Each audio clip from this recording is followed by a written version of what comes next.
hacia el norte y tiene 4 puntos que son fundamentales para visitar. A la altura del kilómetro 107 está el santuario de la Virgen de Fátima. A la altura del kilómetro 209 y sobre el río Mondego está la ciudad de Coimbra, la ciudad universitaria por excelencia. A la altura del kilómetro 307 está la ciudad de Porto y unos 40 kilómetros más adelante una pequeña localidad que se llama Viana do Castelo, que es el que hace frontera con Portugal. Pero hoy vamos a comenzar a situarnos en la ciudad de Porto, una ciudad que en este momento la estamos viendo de frente porque hay un inmenso puente metálico que es una verdadera obra de arte construida por el mismo arquitecto que hizo la Tour Eiffel y que es el puente en homenaje al emperador Don Luis I. De un lado está la ciudad de Porto y de otro lado hay una pequeña localidad que se denomina Gaia. Y vean ustedes qué hermoso que es además transitar por este paseo costero con calle muy angosta, con un buen espacio para poder caminar y con el objetivo de conectar la ciudad de Oporto con Vilanova de Gaia. Que está frente por frente. Antes de construir este puente, solo había un tipo de puente colgante hecho de barcas, unidas por cables metálicos, que solucionaba temporalmente el problema, pero no era viable a largo plazo. El diseño del puente fue principalmente pensado por Théophile Seyrig, que había sido seguidor de Gustave Eiffel. Douro para Lo más característico del puente de Don Luis I es su gran arco de hierro, donde para cuya construcción fueron necesarias miles de toneladas de este material. Para este tipo de proyectos se realizaron estudios de cargas mediante un análisis de estructuras que es primordial, sobre todo cuando la carga de vehículos, personas y transporte público es considerable. Porque luego con los años lo más atractivo en este puente es que tiene múltiples usos. En la parte inferior tiene una extensión de 175 metros, que es el espacio por donde circulan los vehículos de todo peso y tamaño. En la parte superior, con una extensión de 400 metros, el espacio se divide en 2 partes, la primera para uso peatonal y la segunda es una vía por donde circula el metro de Oporto. De esta forma es como evaluamos el diseño de este puente. Quizás a simple vista no puede ser tan original o llamativo. Sin embargo, en cuanto a su múltiple uso que se le puede dar, se categoriza como un buen ejemplo para futuros proyectos en otras ciudades y países, en donde los espacios para vías de circulación son muy necesarias. Y ustedes allí ven los diferentes pisos en los cuales funciona este puente, no solo para el metro, para los trenes, también para los autos y también para el transporte peatonal. Y aquí están las barcazas que habitualmente surcan el río, que sirven, entre otras cosas, para el transporte de la bebida que se fabrica en la ciudad, en Oporto, y que además también sirve para los paseos que hacen los turistas por esta zona. Pero una de las cosas más interesantes de visitar en Porto, sin duda, es la catedral. Y la catedral tiene una estructura muy particular, muy parecida a lo que es la Sé Catedral de Lisboa. Ustedes la ven y como están hechas allá por principios del siglo X, del siglo XI, tiene mucho más en sus 2 torres el aspecto de un fuerte que lo que es el aspecto en sí de una catedral. El Palacio Episcopal está inmediatamente a la derecha y esto está en una zona, en una plaza que es sumamente amplia, donde también hay un colegio de fácil acceso y vean ustedes cómo en el conjunto, de alguna manera, la catedral parece pequeña con respecto a lo que es en sí la estructura de todos los distintos organismos que hacen a las estructuras sacerdotales que la rodean. Y vean ustedes las características de esta ciudad que no está precisamente hecha en altura, sino que fundamentalmente ustedes van a ver una enorme cantidad de casas, esas casas de tejas, y allí aparece nuevamente el puente en primer plano, con Gaia hacia el otro lado. Pero hay una catedral, hay una iglesia, que es esta, la iglesia de San Francisco, que es muy especial. ¿Por qué? Porque tiene en su frente azulejos. Y el azulejo es una de las cosas más típicas de la cultura portuguesa.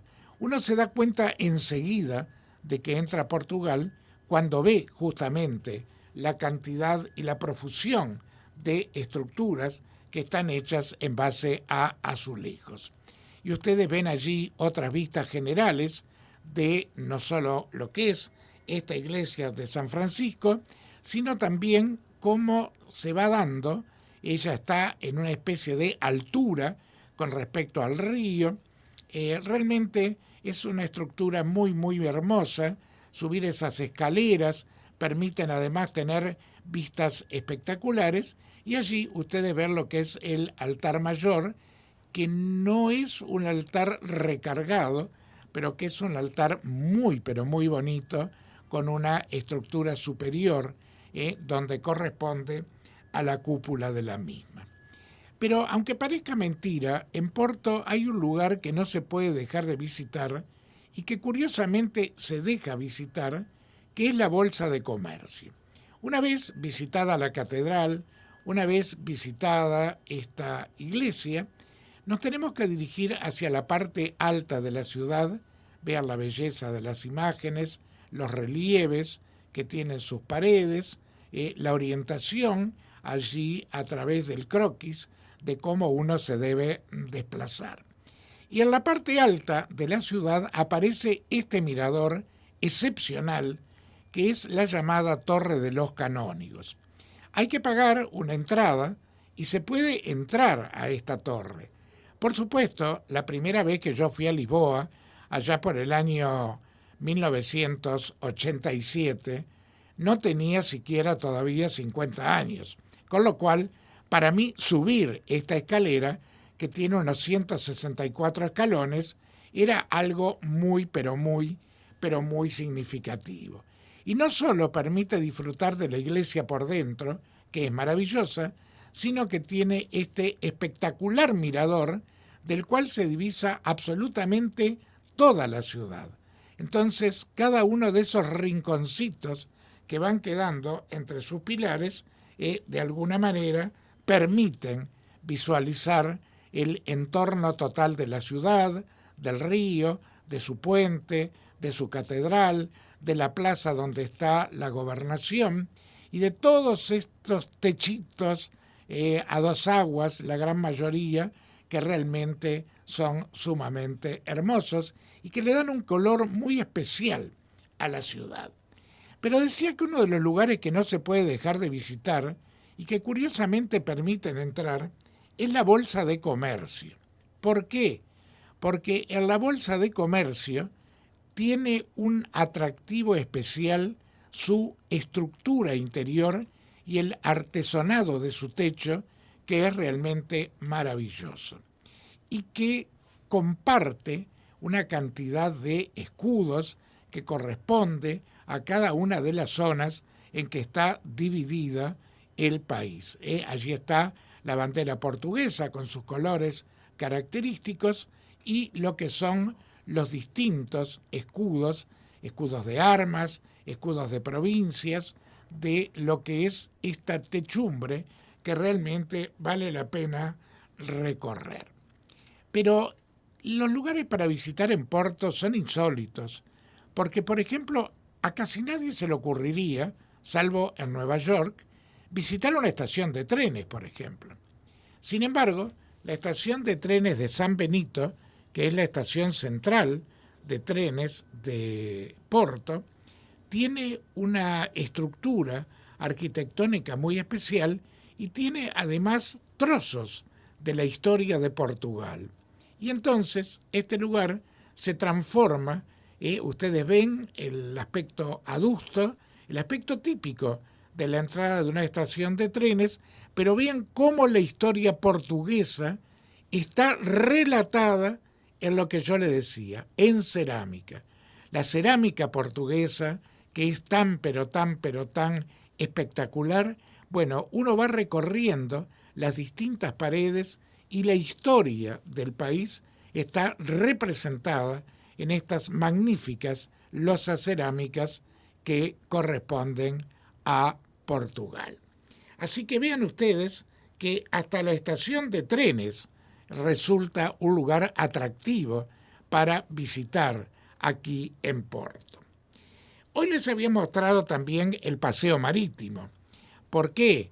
Porque es un lugar de paseo, es un lugar, ahí está, miren ustedes los datos, los datos sobre la cantidad de azulejos que hay, la gran mayoría en la zona baja, en justamente azul, y los de la parte alta con brillantes coloridos que reflejan las historias antiguas, los métodos de transporte de aquellas épocas. Es decir, esta estación es realmente una forma maravillosa de poder visitar lo que es un verdadero museo cerámico. Allí están, por supuesto, los ferries que permiten hacer el paseo costero. Está también el teleférico que permite cruzar de un lado al otro sobre el río Duero y tener todas estas imágenes fantásticas de el pueblo de Gaia por un lado y esto que es el corazón de Porto por otro. Vean ustedes cómo la ciudad va subiendo desde la parte del río hacia la parte más alta, que es donde está la famosa Torre de los Canónigos, que hoy decíamos, y este paseo. Y por supuesto, a orillas del río están las famosas destilerías, las destilerías de ese licor que por sinonimia con la ciudad, que se denomina Porto, se transforma en licor, uno de los licores predilectos, el vino más graneado de Portugal, que es el Oporto. Allí vean cómo los pasajeros se suben a cada una de estas embarcaciones y con ellas a disfrutar del paseo por el río Duero. Un río que además es muy transparente porque llega a la desembocadura del Océano Atlántico y por lo tanto sus aguas lucen de un color impecable. Vean allí la imagen del puente nuevamente y vean ustedes las viejas imágenes de cómo se transportaban las barricas, allí están, del Oporto en estas destilerías, que es uno de los lugares que obligatoriamente nos llevan a conocer para explicarnos cómo es el proceso de fabricación desde que se recoge la uva hasta que se llega a tomar esa bebida excelente que es el Oporto. O sea que una ciudad que no tiene desperdicio, una ciudad que curiosamente ustedes se pueden visitar en el día, porque supónganse que están alojados en Lisboa. Toman un servicio directo, hay una compañía de buses como era la vieja Honda uruguaya que se llama Red Expresos, y esos 307 kilómetros los hacen 3 horas y media. Usted sale a las 7 de la mañana, 10 y media está en Porto, y recorriendo hasta las 8 de la tarde, que en verano es todavía de día, tiene 10 horas para perfectamente hacer todo lo que les hemos mostrado, cenar en Porto y luego retornar en otro servicio directo para llegar a Lisboa antes de la medianoche. Y lo único que tiene que llevar es ropa práctica, un librito de orientación y unos euros para los gastos del momento. Por supuesto que la degustación de los vinos y del Oporto en especial, es una cosa obligada y casi nadie se va sin comprar una botellita para traérsela de recuerdo. Así que Porto, una ciudad más que recomendable, allí está el escudo de la ciudad, a orillas del río Duero, frente a la localidad de Gaia y a tan solo 307 kilómetros de Lisboa por la autopista A1. Espero que aquellos que se llevan por la palabra hayan tenido la posibilidad de rememorar un lugar en el que estuvieron o imaginar un lugar en el cual sueñen estar, y aquellos que nos han seguido por YouTube realmente yo creo que han disfrutado de estas imágenes porque realmente con la excelente colaboración de Juan Antonio, como siempre, son excelentes. La semana que viene les prometemos estar en Coimbra, la ciudad universitaria, 100 kilómetros al sur de Porto, rumbo a la capital, rumbo a Lisboa. Pero por hoy vamos cerrando aquí, no sin antes recordar a nuestros queridos amigos de Ortopedia Uruguaya, que tienen un showroom espectacular en Tres Cruces, en la avenida 8 de octubre 2532, donde usted va a encontrar todo aquello que requiera para procesos de restauración física. Toda la línea Medi para compresión elástica e inelástica, toda la gama de fajas y corset para patologías de columna, cervical, dorsal, lumbar o lumbosacra, fajas de compresión abdominal o torácica para posoperatorios y todos los implementos que se requieren para una recuperación física, como bastones comunes, bastones canadienses, muletas, eleva inodoros, andadores fijos y andadores móviles. Todas las soluciones están en Ortopedia Uruguaya, que además los espera en Colón, en la calle Eduardo Raíz, 1927, detrás del Club Olimpia, en Las Piedras, en Pilar Cabrera 576, y en La Blanqueada, en el corazón de Montevideo, en Francisco Simón y Luis Alberto de Herrera. Recuerden el teléfono gratuito para todo el país, 0800-8513, y recuerden también que en Facebook nos encontrás como ortopediauruguaya.com, en Instagram como ortopedia.ui. Ortopedia Uruguaya, más de 25 años al servicio de la recuperación física. El comentario del Dr. Jorge Marfetán es presentado por Ortopedia Uruguaya para Medi, línea líder.